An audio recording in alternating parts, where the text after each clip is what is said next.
Gaza पट्टी पर 7 अक्टूबर से चल रही इजराइल और हमास की लड़ाई का 14वां दिन है आज। जी हां, और लेकिन युद्ध का संक्रमण थमने के बजाय अब बढ़ता ही दिख रहा है। क्या आतंकवाद के खिलाफ चल रही जंग दुनिया के दूसरे देशों को भी अपने चपेट में लेगी, इसकी आशंका बढ़ रही है। गाजा से लेकर लेबनान, यमन, सीरिया, इराक तक हलचल शुरू हो चुकी है और अमेरिकी सेना पर जगह जगह हमले की कोशिशें भी हो रही हैं और उसकी पुरानी कहानी आपको दिखाएंगे। लेकिन पहले आपको दिखाते हैं इजराइल और हमास की लड़ाई में अब कैसा युद्ध चल रहा है, जहां हर हमले के बाद हमलावर और पीड़ित साबित करने की जद्दोजहद शुरू हो चुकी है। गाजा पट्टी में 7 अक्टूबर से हमास आतंकवादियों से युद्ध लड़ रहे इजराइल के खिलाफ अब आतंकवादियों ने नया मोर्चा उत्तरी सरहद पर खोल दिया है।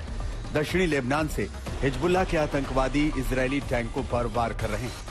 इस युद्ध की पूरी कहानी समझने से पहले गाजा में हुए इजराइल और हमास के बीच रॉकेट और बम की लड़ाई की कहानी। गाजा पट्टी पर 7 अक्टूबर से हमले शुरू हुए तो जाहिर था कि हमले इजराइल कर रहा है और धूल में आतंकवादी ठिकाने मिलाने का दावा कर रहा है।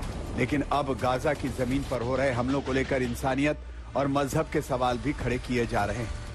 ताजा मामला दक्षिणी गाजा पर हुए चर्च पर हमले को लेकर शुरू हुआ है। हमास से युद्ध में इस बार हमले का शिकार गाजा पट्टी का ग्रीक ऑर्थोडॉक्स चर्च हुआ है। मलबे के ढेर में तब्दील हो चुके इस चर्च पर हुए हमले को लेकर फलस्तीन का दावा है कि इसमें एक बच्ची और एक महिला समेत 2 की मौत और दर्जनों लोग जख्मी हो गए। दक्षिणी गाजा के अल जैतून इलाके में सेंट पॉरफीवियस पर हुए इस हमले के बाद आतंकवादी संगठन हमास ने जो बयान जारी किया उसमें कहा है कि इजराइल ने मजहबी जगह पर हमला किया है।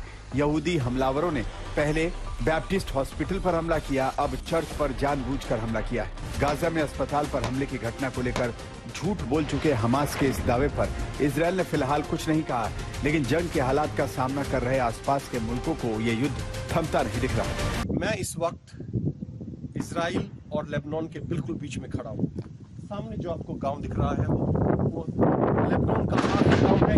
मशीन गन फायर लगातार और मिसाइल फायर चल रहा है, लगातार चल रहा है। ये पिछले 1.5 घंटे से ऑब्जर्व कर रहे हैं। ये सामने बिल्कुल as the crow flies distance 500 से 600 मीटर ज्यादा नहीं है। आखिरी गांव, आखिरी पोस्ट लेबनान का, और बिल्कुल जो पहाड़ी है, ये पहाड़ी लास्ट पहाड़ी है इजराइल की। इस पहाड़ी के ऊपर से इजरायली फौज फायर कर रही है, IDF फायर कर रही है। लगातार एक्सचेंज चल रहा है दोनों फोर्स के बीच में। हम सेफ्टी में हैं क्योंकि यहाँ पीछे पहाड़ है और सामने हमारे बिल्कुल सामने गया है, ये सामने गया है। और ये आपने देखा हवा में गया है, जो हवा में गया बिल्कुल मिसाइल का जाता हुआ हमने गोला दिखा है। दिन के टाइम आप उसका फायर देख पाते हैं, रात को तो आपको लगातार देखिए, लगातार फायर चला दोनों साइड से लगातार फायर चल रहा है। और ये फायर कंटिन्यूअस है यहाँ पे, चाहे मीडिया कुछ भी दिखा रहा हो आपको दुनिया में। लगातार यहाँ लड़ाई चल रही है हिजबुल्लाह और IDF के बीच में, लेबनान और इजराइल के बीच में। लेबनान बॉर्डर पर बढ़ते हमलों को देखते हुए इजराइल की सेना भी पूरी तरह तैयार दिख रही है। इजराइल को इसकी आशंका पहले से और अब ये घोषित जंग होने लगी।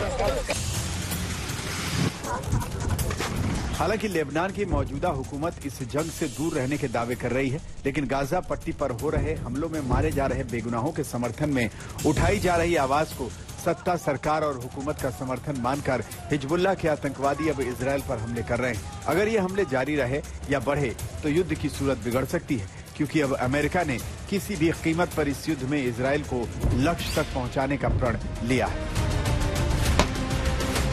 तेल अवीव से गौरव सावंत, राजेश पवार के साथ अशरफ वाणी, इजराइल लेबनान बॉर्डर, आज तक।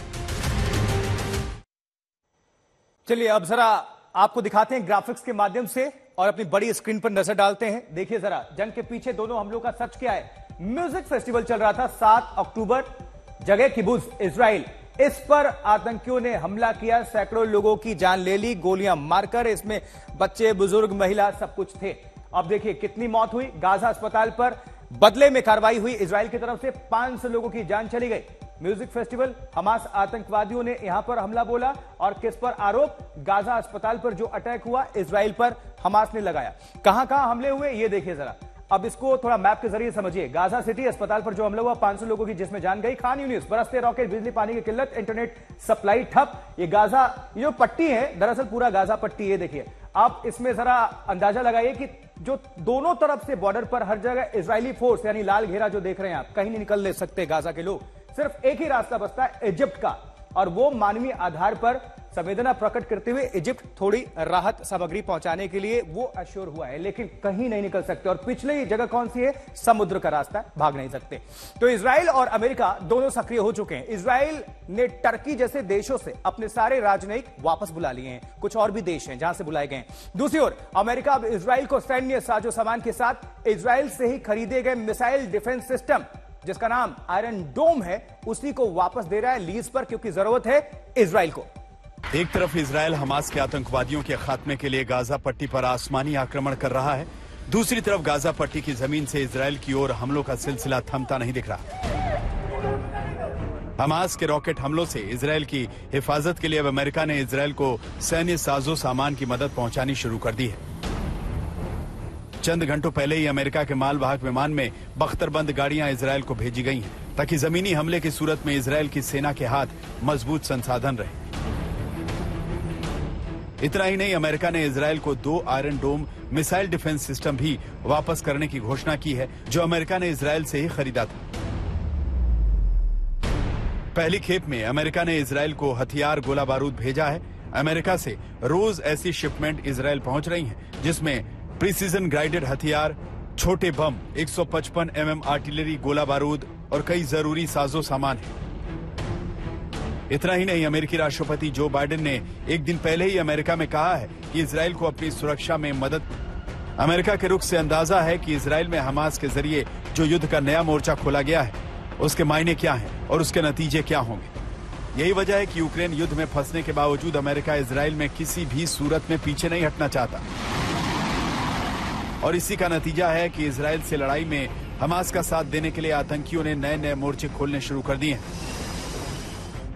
अमेरिका ने बताया कि लाल सागर में तैनात उसके युद्धपोत ने यमन की जमीन से दागी गई मिसाइल को मार गिराया है, जो अंदाजन इजराइल की ओर दागी गई थी।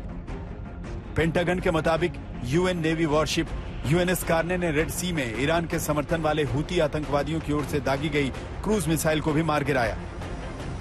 इतना ही नहीं, इराक से लेकर सीरिया तक भी अमेरिकी सैन्य ठिकानों पर अज्ञात हमले की कोशिशें शुरू हो चुकी हैं। युद्ध में इजराइल के बाहर अमेरिकी सेना के ठिकानों पर हो रहे इन हमलों को देखते हुए आसपास के कई मुल्कों को आशंका है कि कहीं ये युद्ध भड़क न जाए। लेकिन दुनिया की कोशिशें इस युद्ध में फिलहाल शांति बहाल करने में नाकाम दिख रही हैं, क्योंकि अब तो इजराइल ने दूसरे देशों से अपने राजनयिकों की वापसी करनी शुरू कर दी है। तुर्की से इजराइल ने अपने सारे राजनयिक वापस बुला लिए हैं। तेल अवीव से गौरव सामंत और राजेश पवार के साथ अशरफ वाणी, इजराइल लेबनान बॉर्डर, आज तक।